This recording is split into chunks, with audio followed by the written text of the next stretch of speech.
Morning. Time for our daily lectionary reading for Saturday, October 2nd. Today we've got, let's go back up here. Psalm 26, Job 7, 1 to 21. We dumped a little bit, but it's okay.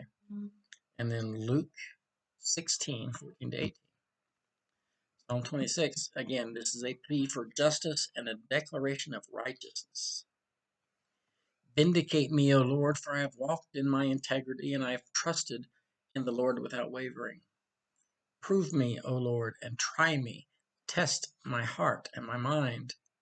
For your steadfast love is before my eyes, and I walk in faithfulness to you. I do not sit with the worthless, nor do I consort with hypocrites. I hate the company of evildoers, and I will not sit with the wicked. I wash my hands in innocence and go around your altar, O Lord, singing aloud a song of thanksgiving and telling all your wondrous deeds.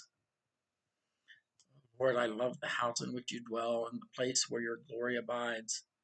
Do not sweep me away with sinners, nor my life with the bloodthirsty, those in whose hands are evil devices and whose right hands are full of bribes. But as for me, I walk in my integrity. Redeem me and be gracious to me. My foot stands on level ground. In the great congregation, I will bless the Lord. All right. Job 7. The subtitle on this is My Suffering is Without End. Do not human beings have a hard service on earth, and are not their days like the days of a laborer, like a slave who longs for the shadows, and like laborers who look for their wages? So I am allotted months of emptiness, and nights of misery are apportioned to me. When I lie down, I say, when will I rise?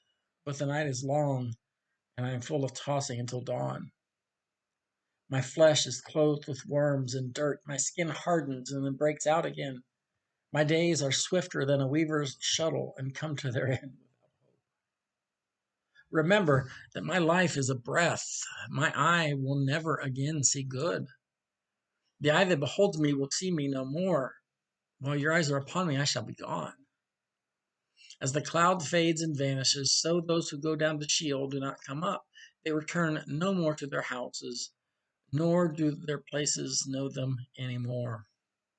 Therefore, I will not restrain my mouth. I will speak in the anguish of my spirit. I will complain in the bitterness of my soul. Am I the sea or the dragon that you set a guard over me?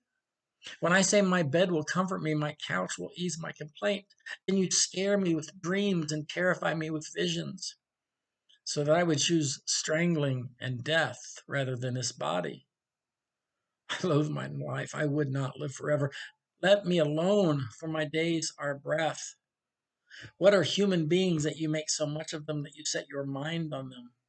Visit them every morning and test them every moment. Will you not look away from me for a while and let me alone until I swallow my spittle? If I sin, what do I do to you, you watcher of humanity? Why have you made me your target? Why have I become a burden to you? Why do you not pardon my transgression and take away my iniquity?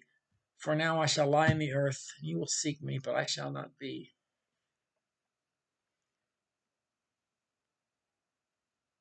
I think one of the things we can, when we read Job and when we read Ecclesiastes and we read the Psalms,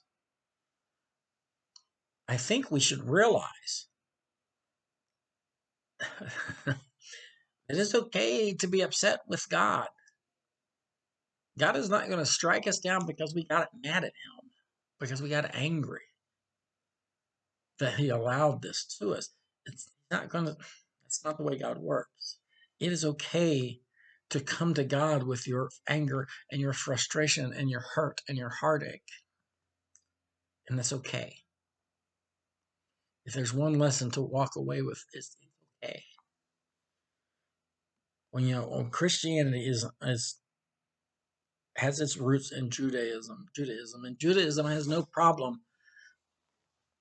Obviously, look at the Old Testament, like I was just saying, with coming to God with everything, not just your worship and your praise, but your questions and your frustration and your anger, it's okay to bring it to God. All right, Luke 16:14-18. Again, short one.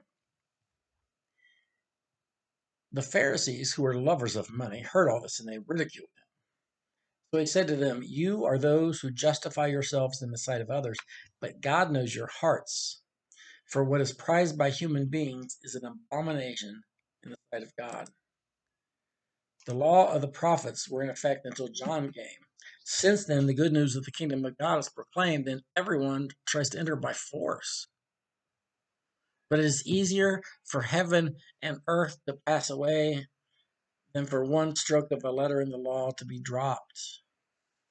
Anyone who divorces his wife and marries another commits adultery, and whoever marries a woman divorced from her husband commits adultery. We've got this first bit that when they heard all this, what is all of this that they heard? So let's look at the whole chapter. Verse 14. So what happens before 14? It's the parable of the dishonest manager, which ends with whoever is faithful in very little is faithful also in much, and whoever is dishonest in a very little is also dishonest in much. No slave can serve two masters, for a slave will either hate the one and love the other, or be devoted to one and despise the other. You cannot serve God and wealth. Yeah, I imagine that if you were a lover of money, of worldly goods, of worldliness, you would not like that. That makes sense to me. I'll catch you later, guys. That's enough for today.